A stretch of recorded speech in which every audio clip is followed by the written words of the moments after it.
Assalamualaikum warahmatullahi wabarakatuh.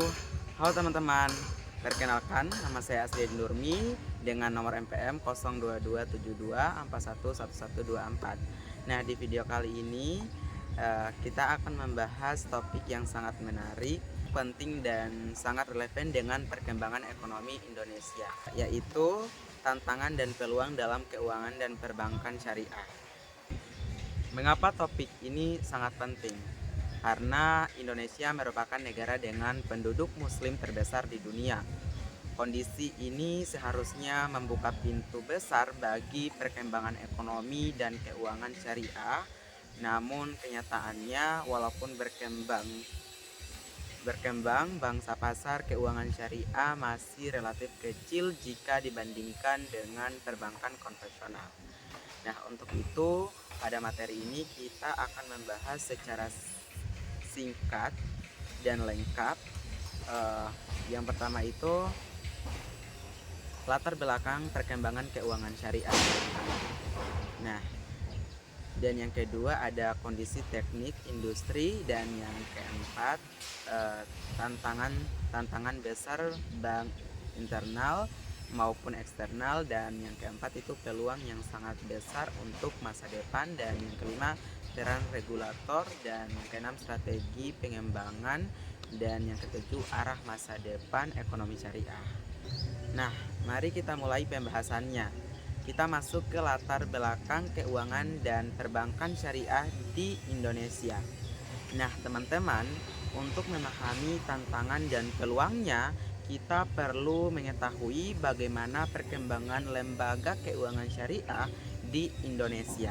Perkembangan keuangan syariah dimulai pada awal 1990-an dengan berdirinya Bank Muamalat di Indonesia pada tahun 1992. Ini merupakan tonggak sejarah penting industri syariah nasional.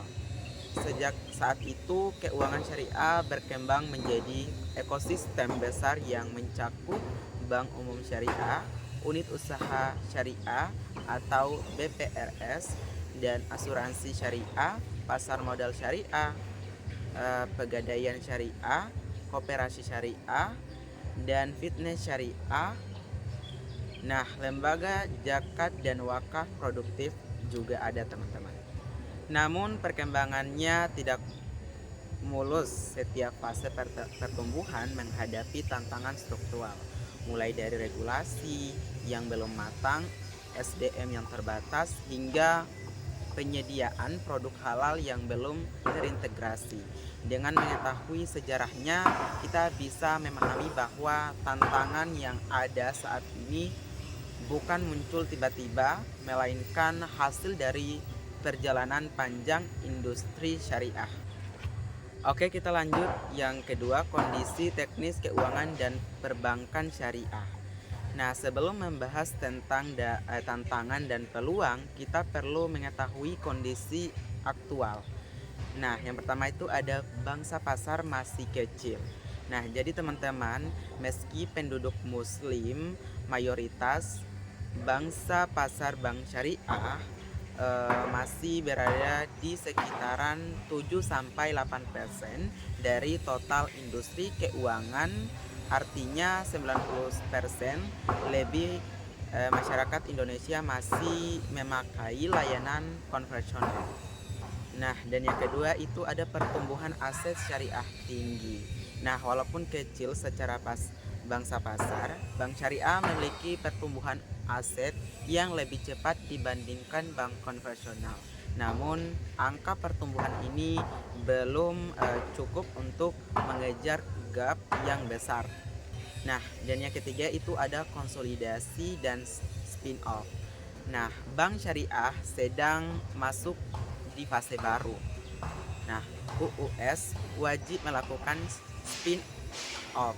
Nah, terbentuknya bank syariah besar seperti Bank Syariah Indonesia atau BSI, percepatan digitalisasi syariah. Dan yang keempat itu ada digitalisasi syariah mulai meningkat. Nah, saat ini sudah ada mobile banking berbasis syariah, Bisnet P2P, lending syariah, dan Goiding syariah, dompet digital syariah. dan platform zakat dan wakaf digital. Namun adopsinya masih belum merata. Kondisi inilah yang membentuk dasar dari berbagai tantangan dan peluang. Nah, kita masuk ke tantangan keuangan dan perbankan syariah. Nah, kita akan dibagi menjadi tantangan internal dan eksternal dengan penjelasan mendalam, terstruktur, serta contoh nyata. Nah, kita masuk ke tantangan internal terlebih dahulu.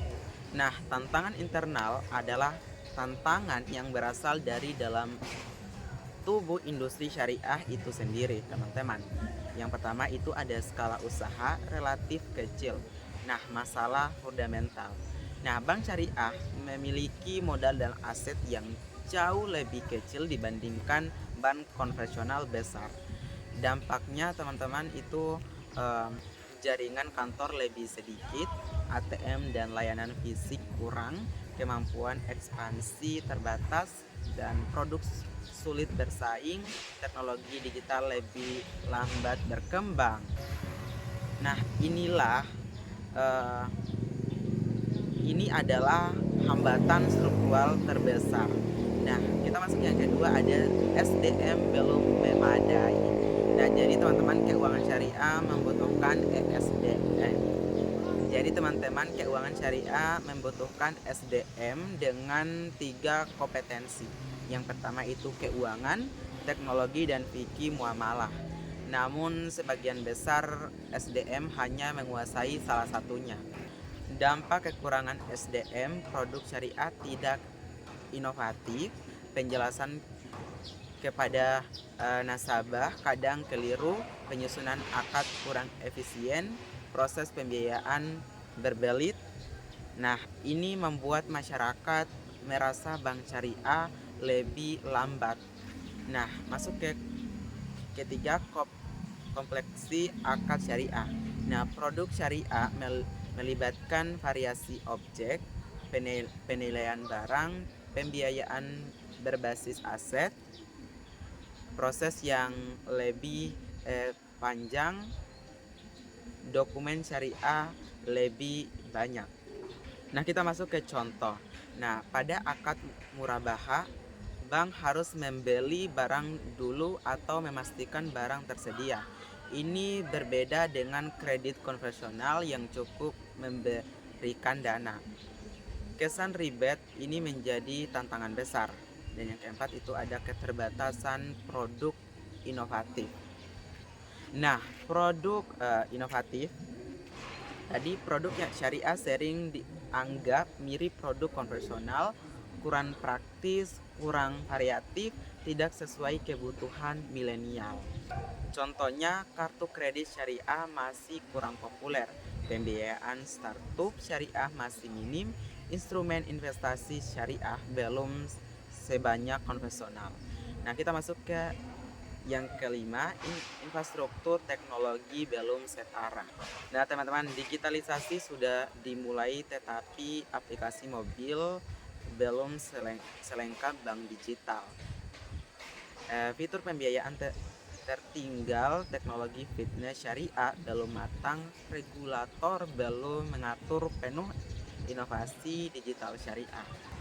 Jika syariah ingin memiliki ekonomi halal digital atau memimpin ekonomi digital halal, teknologi harus jauh lebih kuat. Dan yang keenam itu ada pengawasan syariah belum optimal. DPS memiliki peran penting tetapi jumlah DPS terbatas, pengawasan tidak selalu mendalam. Standar kepatuhan syariah berbeda antara lembaga, ketidakpastian fatwa juga dapat menimbulkan kesan tidak konsisten. Kita masuk ke tantangan eksternal. Nah, yang pertama itu ada literasi keuangan syariah sangat rendah.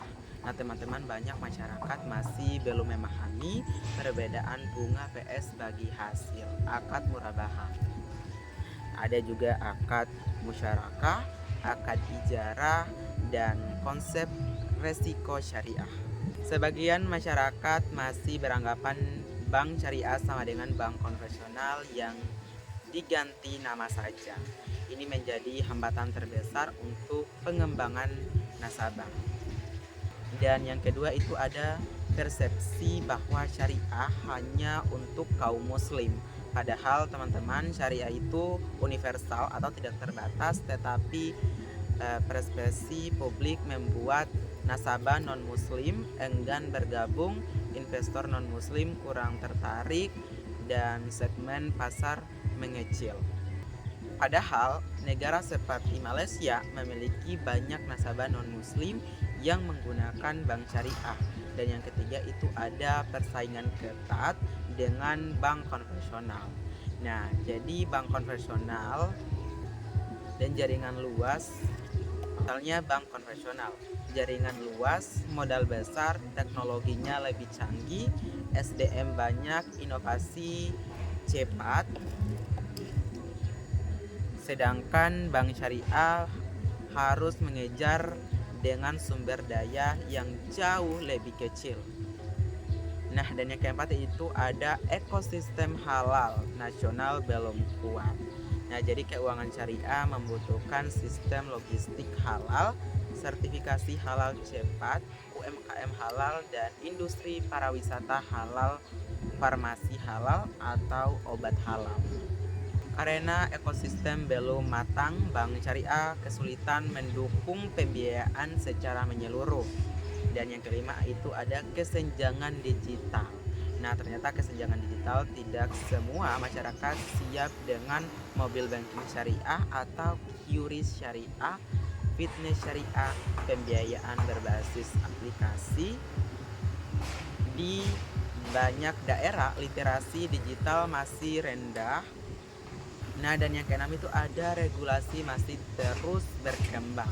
Nah, beberapa regulasi belum optimal mendukung inovasi syariah, contohnya standar audit syariah, teknologi finansial syariah, dan infrastruktur data syariah, harmonisasi peraturan antar lembaga. Nah, kita lanjut ke bagian peluang besar industri syariah di Indonesia. Nah, peluang berikut ini adalah fondasi masa depan keuangan syariah Indonesia. Nah, yang pertama itu ada peluang demografis. Nah, yang pertama itu ada populasi muslim terbesar di dunia. 230 juta muslim sama dengan pasar yang sangat besar bagi seluruh produk syariah. Jika hanya 20 saja beralih industri syariah akan meledak. Dan yang kedua, generasi milenial dan Gen Z menjadi pendorong utama. Anak muda suka digital, peduli halal, peduli etika bisnis, melek keuangan. Mereka sangat cocok dengan prinsip syariah yang adil dan transparan. Dan yang ketiga, meningkatnya kesadaran halal fit fashion, halal food, travel halal, halal fashion, halal entertainment, dan halal investment. Perbankan syariah akan menjadi pusat pembiayaan industri halal ini. Lanjut di peluang ekonomi. Nah, ekonomi halal tumbuh pesat. Nah, industri halal tumbuh global. Kebutuhan pembiayaan syariah sangat besar, seperti makanan, farmasi, kosmetik, pesantren, rumah sakit, UMKM halal. Perbankan syariah bisa menjadi motor penggerak. Dan yang kedua ada fitness syariah sangat berpotensi. Nah, jadi fitness membuka peluang pembiayaan UMKM syariah digital, wakaf produktif, zakat otomatis, crowdfunding syariah, investasi syariah berbasis aplikasi, dan fitness. Nah, fitness adalah jalan pintas memperbesar pasar syariah. Dan yang ketiga, pasar modal syariah tumbuh kencang. Nah, Indonesia adalah salah satu negara instrumen pasar modal syariah paling lengkap. Sukuk negara, sukuk retail, saham syariah, reksadana syariah, ETF syariah. Nah, kita masuk ke peluang regulasi dan dukungan pemerintah. Nah, jadi satu, Nakes menjadikan syariah arus baru ekonomi. Ada roadmap nasional yang fokus pada ekonomi syariah. Jadi kita mulai pembahasannya. Kita masuk ke latar belakang keuangan dan perbankan syariah di Indonesia. Nah, teman-teman, untuk memahami tantangan dan peluangnya, kita perlu mengetahui bagaimana perkembangan lembaga keuangan syariah di Indonesia. Perkembangan keuangan syariah dimulai pada awal 1990-an dengan berdirinya Bank Muamalat di Indonesia pada tahun 1992. Ini merupakan tonggak sejarah penting industri syariah nasional. Sejak saat itu, keuangan syariah berkembang menjadi ekosistem besar yang mencakup Bank Umum Syariah, unit usaha syariah atau BPRS, dan asuransi syariah, pasar modal syariah, pegadaian syariah, koperasi syariah, dan fitness syariah. Nah, lembaga zakat dan wakaf produktif juga ada, teman-teman. Namun perkembangannya tidak mulus. Setiap fase pertumbuhan menghadapi tantangan struktural, mulai dari regulasi yang belum matang, SDM yang terbatas, hingga penyediaan produk halal yang belum terintegrasi. Dengan mengetahui sejarahnya, kita bisa memahami bahwa tantangan yang ada saat ini bukan muncul tiba-tiba, melainkan hasil dari perjalanan panjang industri syariah. Oke, kita lanjut. Yang kedua, kondisi teknis keuangan dan perbankan syariah. Nah, sebelum membahas tentang tantangan dan peluang, kita perlu mengetahui kondisi aktual. Nah, yang pertama itu ada bangsa pasar masih kecil. Nah, jadi teman-teman, meski penduduk muslim mayoritas, bangsa pasar bank syariah masih berada di sekitaran 7-8% dari total industri keuangan. Artinya 90% lebih masyarakat Indonesia masih memakai layanan konvensional. Nah, dan yang kedua itu ada pertumbuhan aset syariah tinggi. Nah, walaupun kecil secara bangsa pasar, bank syariah memiliki pertumbuhan aset yang lebih cepat dibandingkan bank konvensional. Namun, angka pertumbuhan ini belum cukup untuk mengejar gap yang besar. Nah, dan yang ketiga itu ada konsolidasi dan spin-off. Nah, bank syariah sedang masuk di fase baru. Nah, UUS wajib melakukan spin-off. Nah, terbentuknya bank syariah besar seperti Bank Syariah Indonesia atau BSI, percepatan digitalisasi syariah. Dan yang keempat itu ada digitalisasi syariah mulai meningkat. Nah, saat ini sudah ada mobile banking berbasis syariah, Kisnet P2P, lending syariah, dan Goiding syariah, dompet digital syariah, dan platform zakat dan wakaf digital. Nah, kita akan membagi jadi tantangan internal dan eksternal dengan penjelasan mendalam, terstruktur, serta contoh nyata. Nah, kita masuk ke tantangan internal terlebih dahulu. Nah, yang pertama itu ada bangsa pasar masih kecil. Nah, jadi teman-teman, meski penduduk muslim mayoritas, bangsa pasar bank syariah masih berada di sekitaran 7-8% dari total industri keuangan. Artinya 90% lebih masyarakat Indonesia masih memakai layanan konvensional. Nah, dan yang kedua itu ada pertumbuhan aset syariah tinggi.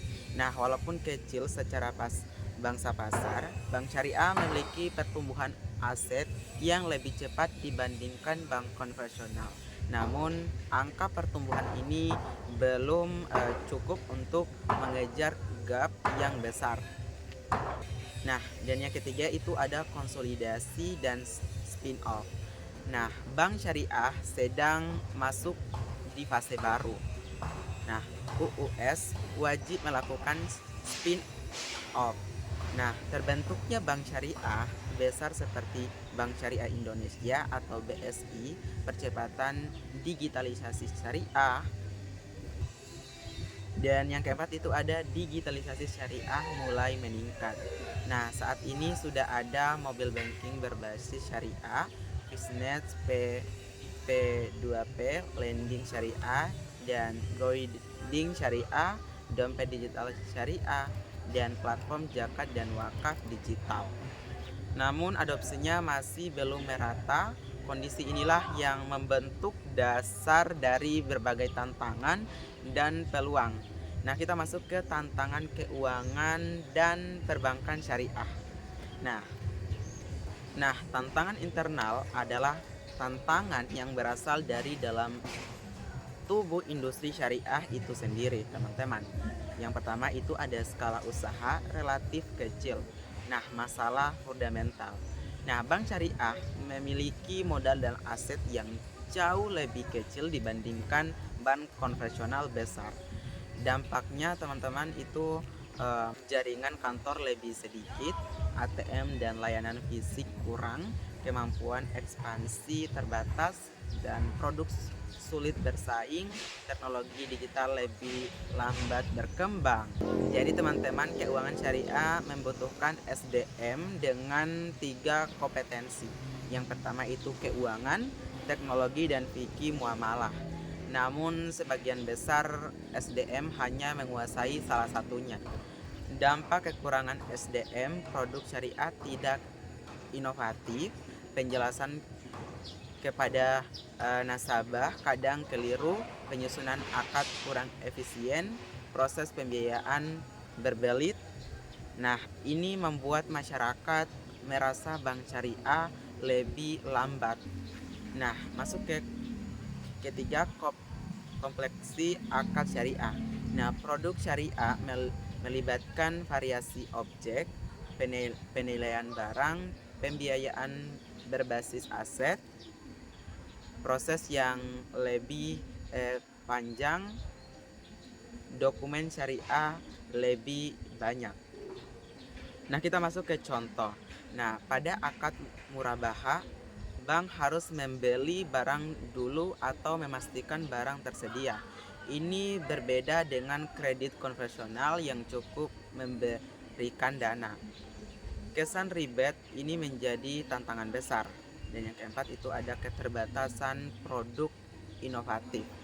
Nah, produk inovatif tadi, produk yang syariah sering dianggap mirip produk konvensional, kurang praktis, kurang variatif, tidak sesuai kebutuhan milenial. Contohnya, kartu kredit syariah masih kurang populer, pembiayaan startup syariah masih minim, instrumen investasi syariah belum sebanyak konvensional.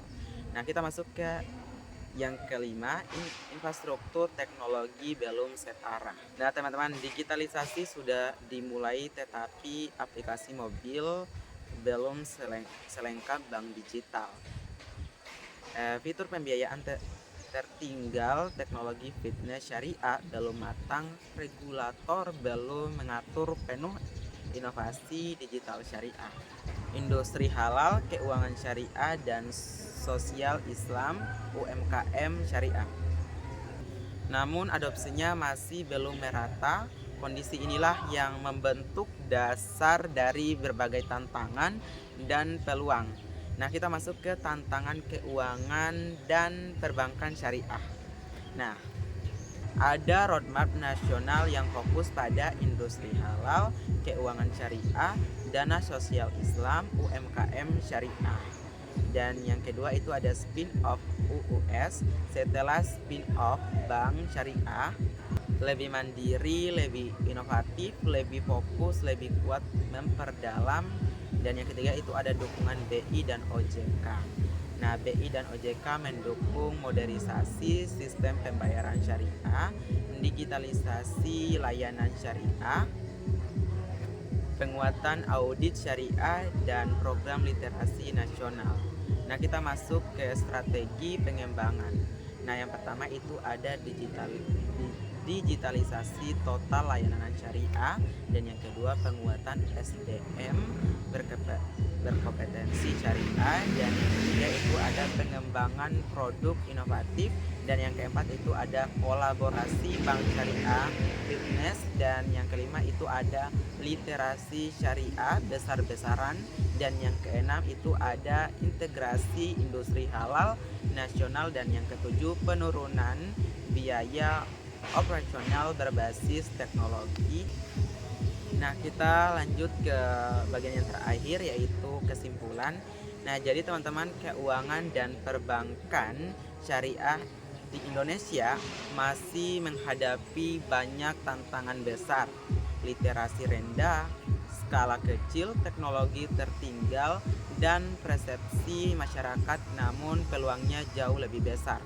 Populasi muslim terbesar, ekonomi halal yang tumbuh didukung pemerintah, dan perkembangan fitness syariah. Nah, jadi jika industri syariah mampu memanfaatkan peluang ini, maka Indonesia dapat menjadi pusat ekonomi dan keuangan syariah di dunia. Mungkin itu saja yang dapat saya sampaikan. Akhir kata dari saya, wassalamualaikum warahmatullahi wabarakatuh.